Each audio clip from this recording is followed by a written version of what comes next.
Assalamualaikum warahmatullahi wabarakatuh. Halo teman-teman semua, perkenalkan saya Tria Maisari dari Pendidikan Matematika Universitas Negeri Padang. Nah, di sini saya akan menjelaskan tentang sejarah ilmuwan matematika, yaitu Fibonacci. Langsung saja, Fibonacci merupakan sosok yang dapat teman-teman lihat seperti yang ada di slide. Nah, selanjutnya kita akan bahas tentang biografi Fibonacci. Fibonacci lahir pada tahun 1175 di Pisa, Italia, dan Fibonacci meninggal pada tahun 1245 di Pisa, Italia.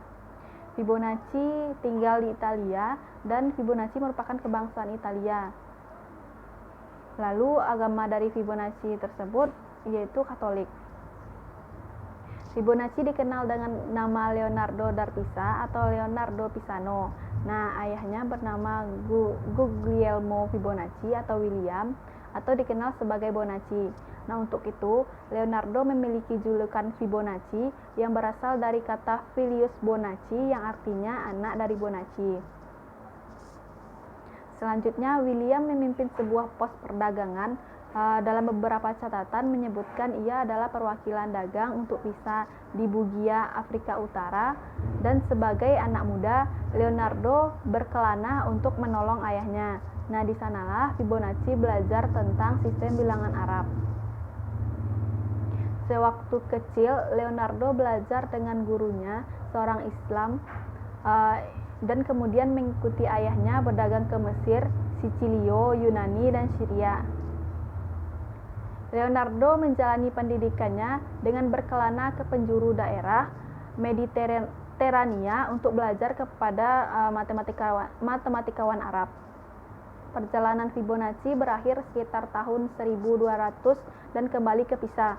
Nah, pada tahun 1202 dia menerbitkan buku Liber Aci dengan menggunakan apa yang sekarang disebut dengan aljabar, dengan menggunakan numeral Hindu-Arabik. Nah, pada tahun 1225, Fibonacci menerbitkan buku Liber Quadratum. Nah, buku ini diperuntukkan sebagai persembahan dari Kaisar Frederick. Buku tersebut membahas masalah kuadratik. Nah, di buku inilah pertama kali permasalahan ditemukannya deret bilangan Fibonacci melalui ilustrasi kelinci beranak. Fibonacci juga dikenal sebagai orang yang memperkenalkan angka 0 di Eropa. Ini didapat dari hasil belajarnya dari Arab. Sampai sekarang salah satu karya beliau yang dikenal dan masih digunakan dalam analisis perdagangan mata uang asing atau forex. Nah, Fibonacci sebagai penemu bilangan Fibonacci dan deret Fibonacci, ia berperan dalam memperkenalkan sistem penulisan dan perhitungan bilangan Arab ke dunia Eropa. Selanjutnya ada buku karya Fibonacci. Yang pertama itu ada Liber Abaci pada tahun 1202, yang ketiga Praktika Geometri pada tahun 1220, yang ketiga Liber Quadratum pada tahun 1225, dan yang keempat ada Flos pada tahun 1225. Nah, selanjutnya ada karya Fibonacci lainnya. Nah, pada problem pertama, berapa banyak pasangan kelinci yang beranak pinak selama 1 tahun jika diawali dari sepasang kelinci jantan dan betina, dan kelinci tersebut tumbuh jadi dewasa, bisa kawin setelah mereka berumur 1 bulan, sehingga setiap bulan kedua masing-masing kelinci betina selalu melahirkan sepasang kelinci baru.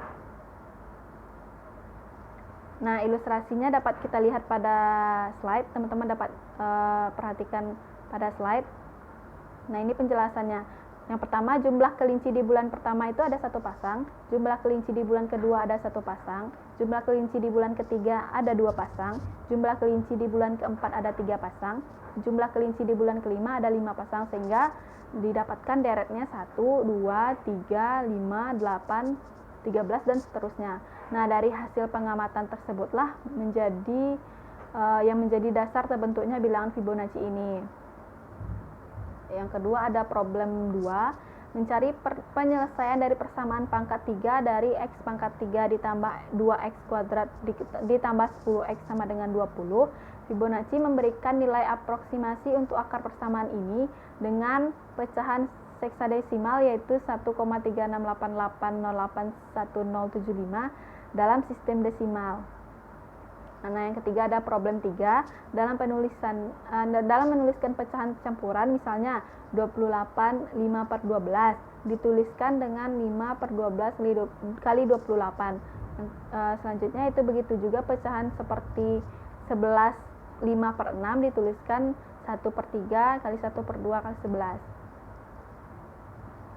Selanjutnya ada problem 4. Di dalam Liber-ACI terdapat tabel konversi dari pecahan biasa ke pecahan unit. Seperti pecahan biasanya yaitu 98/100 dipisahkan menjadi pecahan 1/100, 1/50, 1/5, 1/4 kali 1/2. Begitu juga pecahan seperti 99/100 dipisahkan menjadi 1/25, 1/5, 1/4 kali 1/2. Nah, selanjutnya ada bilangan Fibonacci, yaitu sebuah barisan angka di mana suku berikutnya pada barisan tersebut adalah hasil dari penjumlahan dua suku sebelumnya. Rumusnya yaitu Fn sama dengan Fn kurang 1 ditambah Fn kurang 2 dengan syaratnya n besar sama dari 3 dan F0 sama dengan 0 dan F1 sama dengan 1. Selanjutnya ada deret Fibonacci. Deret Fibonacci adalah sebuah pola bilangan yang diperoleh dari penjumlahan dua bilangan sebelumnya di dalam deret tersebut. Nah, rumusnya adalah UN sama dengan 1 ditambah akar 5/2 dikali N dikurang 1 dikurang akar 5/2 dikali N per akar 5. Nah, selanjutnya ada barisan Fibonacci. Golden ratio diperoleh dari hasil bagi deret Fibonacci sebelumnya dimulai setelah deret ke-13. Barisan Fibonacci-nya yaitu 1, 1, 2, 3, 5, dan seterusnya, yaitu 233/144 sama dengan 1,618, 377/233 sama dengan 1,618, dan seterusnya. Lalu selanjutnya ada fakta seputar barisan Fibonacci.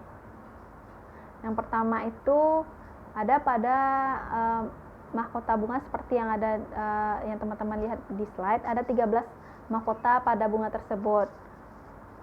Nah, selanjutnya ada pola bunga matahari dari titik tengah menuju ke lingkaran yang lebih luar, polanya mengikuti deret Fibonacci.